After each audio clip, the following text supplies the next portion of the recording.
J'ai lu un truc Ah incroyable. ouais, j'en ai déjà J'ai entendu entendu parler. dire que Non, c'est quoi?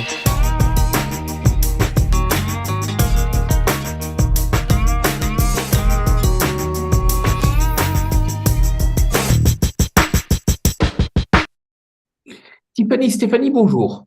Bonjour. Alors, vous êtes vice-présidente de Yara Europe. J'ai une question à vous poser. On l'a vu, le 13 décembre, il y a la taxe carbone aux frontières qui a été adoptée au sein de l'Union européenne. Elle vise à limiter la délocalisation de la production. Alors, il y a les engrais, mais il y a d'autres produits qui sont concernés. La date d'application ne sera pas avant 2026-2027, donc c'est pas pour demain. Mais premier point, est-ce que vous aviez anticipé cet accord? Je dirais qu'on l'avait anticipé, pas à 100%, mais on a pu voir que les différents décideurs européens ont choisi d'être, je dirais, alignés sur leurs principes, de mettre en avant le pacte vert et aussi de mettre en application les différentes propositions et engagements pour atteindre la neutralité climat en Europe d'ici 2050. L'ambition politique était là et l'ambition politique a permis finalement qu'un accord soit trouvé malgré les différences de principe entre les différents partis et les différents acteurs. Est-ce que cela aura un impact sur votre business et comment? Alors, je répondrai en deux questions. Ça aura un impact à la fois positif et à la fois plus mitigé, je dirais. Ça a d'abord un impact positif parce que ça permet d'avoir une mise à niveau entre la production européenne et les importations qui viennent de pays tiers. Et en fait, c'est ça le but de ce mécanisme, c'est atténuer le risque de fuite de carbone ou de délocalisation, comme vous l'avez dit, en imposant une taxe en fait sur les produits qui ont une forte intensité d'émissions de gaz à effet de serre. Et la question, c'est en fait que cet accord aurait dû aller plus loin. Et c'est en cela où je dis que notre bilan est mitigé parce que nous regrettons que le texte n'offre pas de solution pour les exportations européennes vers le reste du monde. En fait, c'est même un peu une contradiction même dans l'objectif. L'objectif, c'est d'avoir une mise à niveau entre les différents producteurs.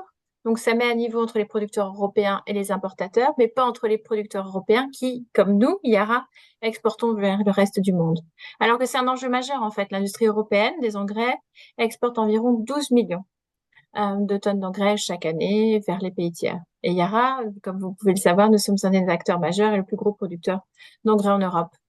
Si bien que notre capacité à exporter vers le reste du monde va être rendue plus difficile. Et c'est là où le mécanisme d'ajustement carbone aux frontières ne va pas assez loin, à notre avis.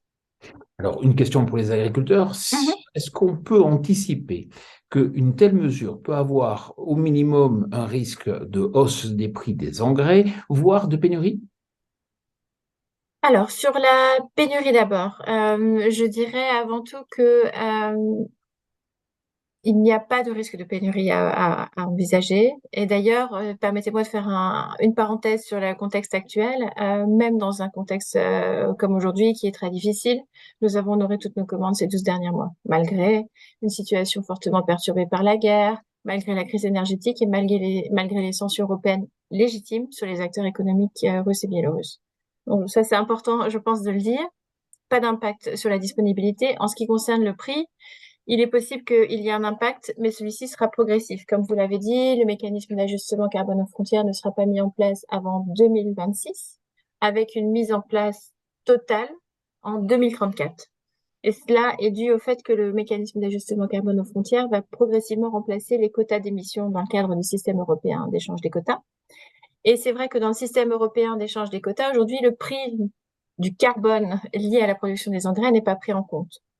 Je dirais même que le système d'émission de quotas compense ce prix du carbone. Et donc, à partir du moment où ces quotas vont progressivement disparaître, tel que les décideurs européens l'ont conclu le 13 décembre dernier, eh bien, le prix du carbone va progressivement être intégré dans le coût du produit final, le coût du produit final, et donc dans le prix de l'engrais.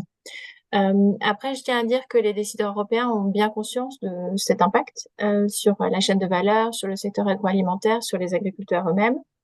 Et donc, c'est pour cela que de, euh, de leur propre chef, ils ont décidé de ralentir la transition et la disparition progressive des quotas d'émissions. Donc, ça devrait quand même permettre je dirais, de réduire, d'amortir les chocs. Donc, ça, c'est un point important. Et puis, ce qui est aussi important de dire, c'est que même si on peut envisager une certaine augmentation du prix des engrais due à ces systèmes de quotas, malgré tout, on voit que l'Union européenne a bien conscience de ce risque et donc l'accord a décidé de obliger la Commission européenne à mener d'ici 2025 une étude sur l'impact du mécanisme d'ajustement carbone aux frontières sur les produits liés à la chaîne de valeur des engrais. Et ainsi d'autres produits, mais notamment des engrais. C'est aussi le cas pour la construction automobile. Et en fait, une telle étude est nécessaire et elle va pouvoir aussi voir si le champ d'application, c'est-à-dire les secteurs que couvre le mécanisme d'ajustement carbone aux frontières aujourd'hui, doit être élargi à moyen terme. Parce que on peut sinon voir un risque, et je pense que c'est là où vous voulez en venir avec votre question, que les agriculteurs français et donc les agriculteurs européens pourraient être exposés à des prix plus chers au niveau de l'engrais, parce qu'il y aura une prise en compte du coût du carbone, alors qu'ils seront en concurrence avec des aliments importés qui, eux, ne seront pas soumis à de telles contraintes de coût. Et donc, en fait, c'est un peu, on en revient finalement à la même question que j'abordais auparavant sur le fait que les exportations d'engrais européennes ne joueront pas tout à fait avec les mêmes règles. Il en serait de même pour les agriculteurs, dans ce cas avec les aliments importés. Et donc, il est vraiment important que le mécanisme d'ajustement aux frontières, qui a une première étape, aille plus loin.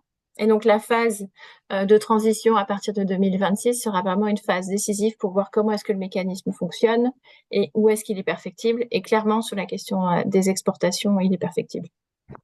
Stéphanie, merci beaucoup. Merci à vous. Truc incroyable. Ah ouais, j'en ai déjà entendu J'ai entendu parler. dire que Non, c'est quoi?